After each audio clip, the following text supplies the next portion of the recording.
ሰላም ጤና ይስጥልኝ ውድ የ24/7 ዜና ተከታታዮቻችን፣ የሰዓቱን ዜና ይዤ ቀርብ ያለው እስከ ፍጻሜው አብራችሁን ቆዩ።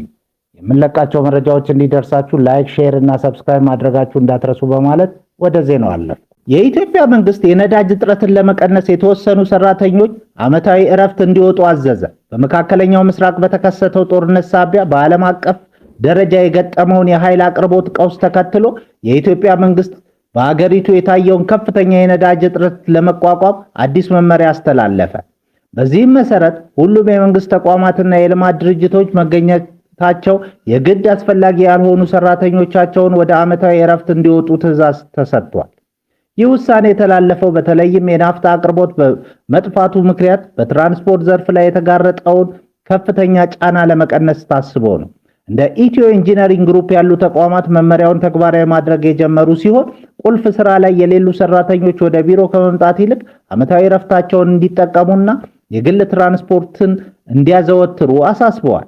በአሁኑ ወቅት በመዲናዋ አዲስ አበባና በተለያዩ የክልል ከተሞች የሚገኙ የነዳጅ ማደያዎች በመቶዎች የሚቆጠሩ የጭነትና የህዝብ ማመላለሻ ተሽከርካሪዎች ረጅም ሰልፍ እየታየባቸው ይገኛል።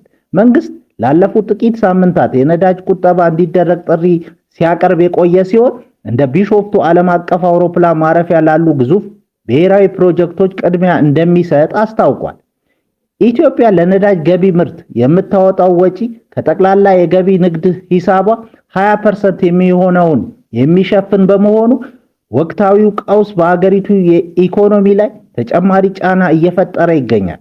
መንግስት ለወደፊቱ መፍትሄ እንዲሆን እስከ 2030 ድረስ አጠቃላይ የመንግስት ተሽከርካሪዎችን በኤሌክትሪክ ለመተካትና የህዝብ ትራንስፖርት አገልግሎቶች በተፈጥሮ ጋዝ እንዲጠቀሙ ለማድረግ ማቀዱን ተናግሯል። በነዳጅ እጥረት ምክንያት በግብጽ ምግብ ቤቶችና የንግድ ማዕከላት ቀድመው እንዲዘጉ ተወሰነ። በግብጽ እየተባባሰ የመጣውን የኃይል እጥረት ለመቋቋም መንግስት ጥብቅ የቁጠባ እርምጃዎችን መተግበር ጀምሯል። የጠቅላይ ሚኒስትር ሙስጠፋ ማድቡሊ ጽህፈት ቤት እንዳስታወቀው ካለፈው ከቅዳሜ ምሽት ጀምሮ ለሚቀጥሉ 30 ቀናት የንግድ ተቋማት የሥራ ሰዓት ተገድቧል። በዚህም መሰረት የገበያ ማዕከላት፣ ምግብ ቤቶች፣ ሲኒማ ቤቶችና የሰርግ አዳራሾች በሳምንቱ ቀናት እስከ ምሽቱ 3 ሰዓት፣ በዓላት ደግሞ እስከ 4 ሰዓት ብቻ ክፍት ይሆናሉ።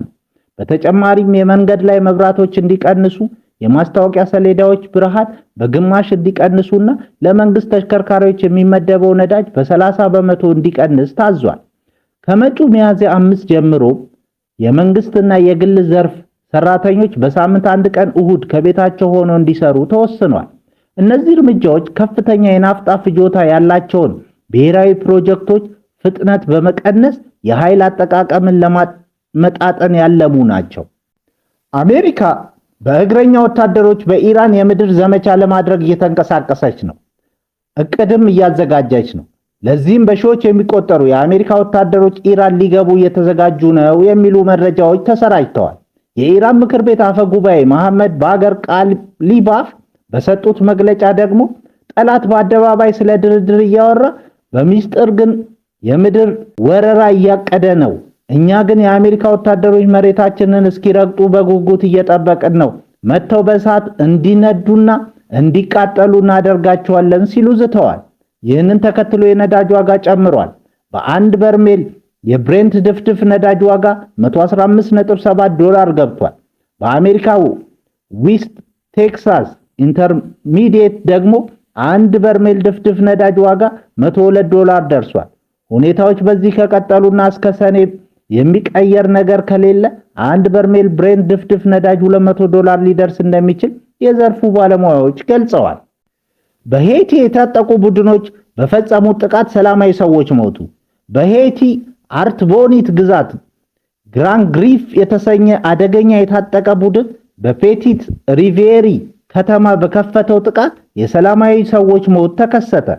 ቡድኑ ከነዋሪዎች ጋር ባደረገው ደም አፋሳሽ ግጭት አስክሬኖች በየመንገዱ ተበታትነው የተገኙ ሲሆን በርካታ መኖሪያ ቤቶችን በእሳት ወድመዋል። የተባበሩት መንግስታት ድርጅት መረጃ እንደሚያመለክተው በዚህ ዓመት ብቻ በሄይቲ በቡድን ግጭቶች ሳቢያ ከ1500 በላይ ሰዎች ሕይወታቸውን አጥተዋል። አገሪቱ እንደ አውሮፓ አቆጣጠር በ2021 የፕሬዝዳንት ጆቬኒል ሞይስ መገደልን ተከትሎ ወደ ከፋ ትርምስ ውስጥ የገባች ሲሆን የታጠቁ ቡድኖች በሰላማዊ ሰዎች ላይ የሚያደርሱት ግድያና አስገድዶ መድፈር ተባብሷል። ጥቃቱን የፈጸመው ግራንድ ግሪፍ በአሜሪካ መንግስት በአሸባሪነት የተፈረጀ ሲሆን በአካባቢው ለሚፈጸሙ 80% ግድያዎች ተጠያቂ እንደሆነ ይነገራል። በአሁኑ ወቅት ዓለም አቀፍ ኃይሎች ሁኔታውን ለማረጋጋት ጥረት እያደረጉ ቢሆንም የሽፍቶች ጥቃት ግን አሁንም ቀጥሏል። በኬንያ ሪፍት ቫሊ የሚገኘው የጊልጊል ከተማ በአሁኑ ወቅት ለየት ያለና ከፍተኛ ዋጋ የሚያወጣ የኮንትሮባንድ ንግድ ማዕከል ሆናለች። ግዙፉ የአፍሪካ አዝመራ ሰብሳቢ ጉንዳን በመባል የሚታወቁት እነዚህ ነፍሳት በአሁኑ ወቅት በዓለም አቀፍ ጥቁር ገበያ አንዲት ንግስት ጉንዳን እስከ $220 በኢትዮጵያ መገበያያ ገንዘብ ስናሰላው ደግሞ ከ34,000 ብር በላይ እየተሸጡ ይገኛሉ። እነዚህ ጉንዳኖች ለየት ያለ ቀይ ቀለማቸውና ዘር የመሰብሰብ ባህሪያቸው በዓለም ዙሪያ ለሚገኙ የነፍሳት ሰብሳቢዎች ተመራጭ አድርጓቸዋል። ሰብሳቢዎቹ ጉንዳኖቹን ግልጽ በሆኑ መስታወቶች ውስጥ በማስገባት ቅኝ ግዛት ሲመሰርቱ መመልከትን እንደ መዝናኛ ይቆጥሩታል። አንዲት ንግስት ጉንዳን ብቻዋን ሙሉ ቅኝ ግዛት መመስረት የምትችል ሲሆን እስከ 30 ዓመት ድረስ የመኖር አቅም አላት። አዘዋዋሪዎቹ ዝናብ በሚጥልበት ወቅት ንግስት ጉንዳኖች ለእርካታ ከጓዳቸው ሲወጡ በመያዝ በትንሽ የላብራቶሪ ቱቦዎች ውስጥ ያሽጓቸዋል። ቱቦዎቹ ውስጥ የሚቀመጥ እርጥብ ጥጥ ጉንዳኖቹን እስከ 2 ወር በሕይወት ሊያቆያቸው ይችላል። ባለፈው ዓመት ብቻ 5000 የሚጠጉ ንግስት ጉንዳኖች ወደ አውሮፓና እስያ ሊላኩ ሲሉ በኬንያ ባለስልጣናት ቁጥጥር ስር ውለዋል። በሱዳን ሰሜን ዳርፉር በሚገኘው አልአምዳ የተፈናቃዮች ካምፕ ላይ በደረሰ የቃጠሎ አደጋ የአንድ ሕፃን ሕይወት ሲያልፍ በመቶዎች የሚቆጠሩ መጠለያዎች መውደማቸውን የሳተላይት ምስሎች አሳዩ። ከየካቲት ወር ጀምሮ አምስተኛው በሆነው በዚህ አደጋ 881 መጠለያዎች ሙሉ በሙሉ ወደ አመድነት ተቀይረዋል። ቃጠሎ የተነሳው ነዋሪዎች ምግብ በማብሰል ላይ ሳሉ በነበረ ኃይለኛ ንፋስ እንደሆነ ተገልጿል። በሳርና በእንጨት የተሰሩ መጠለያዎች መጥበብና የውሃ እጥረት ለቃጠሎ መስፋፋት ዋነኛ መንስኤዎች ሆነዋል። የአሜሪካው ፕሬዝዳንት ዶናልድ ትራምፕ በሰጡት አዲስ መግለጫ በኢራን ላይ በተፈጸመው የአየር ድብደባ ከፍተኛ አመራሮች መገደላቸውን ተከትሎ የቆየው አገዛዝ ሙሉ በሙሉ መደምሰሱን ገልጸዋል። ትራምፕ የቀድሞ አገዛዝ መሪዎች መጥፋታቸውንና አሁን ሶስተኛ አገዛዝ እየተፈጠረ መሆኑን ገልጸዋል።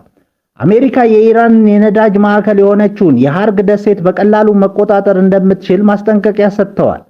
በሆርሙዝ ሰርጥ በኩል 20 ግዙፍ የነዳጅ መርከቦች እንዲያልፉ ከኢራን ጋር ስምምነት ላይ መደረሱ ተገልጿል። የትራምፕን ንግግር ተከትሎ በዓለም አቀፍ ደረጃ የነዳጅ ዋጋ በከፍተኛ ሁኔታ ጨምሯል። የሰሜን ኮሪያው መሪ ኪም ጆንግ-ኡን የተሻሻለ የሮኬት ሞተር የመሬት ላይ ሙከራን በበላይነት መምራታቸውን የመንግስት መገናኛ ብዙሃን እሁድ ዕለት ዘግበዋል። ይህ በጠንካራ ነዳጅ የሚሰራ ሞተር የሚሳኤል ዝግጅት ጊዜን የሚያሳጥርና ፈጣን ጥቃት ለመሰንዘር የሚያስችል እንደሆነ ተነግሯል። የቅርብ ጊዜው ሙከራ 2500 ኪሎ ኒውተን ግፊት ያስመዘገበ ሲሆን ይህም ካለፈው ዓመት 1971 ኪሎ ኒውተን ውጤት በእጅጉ የላቀ ነው። ባለሙያዎች እንደሚሉት ከሆነ ይህ ቴክኖሎጂ ሀገሪቱ ከአህጉር ተወንጫፊ ሚሳኤሎችን በመጠቀም በዓለም ዙሪያ ያሉ ኢላማዎችን የመምታት አቅሟን እንደሚያሳድግላት ተገልጿል። ሙከራው የሀገሪቱ የ5 ዓመት የመከላከያ እቅድ አካል መሆኑን ተጠቁሟል። ክቡራን አድማጮቻችን ለሰዓቱ ያልናቸውን ዜናዎች በዚህ እናበቃለን።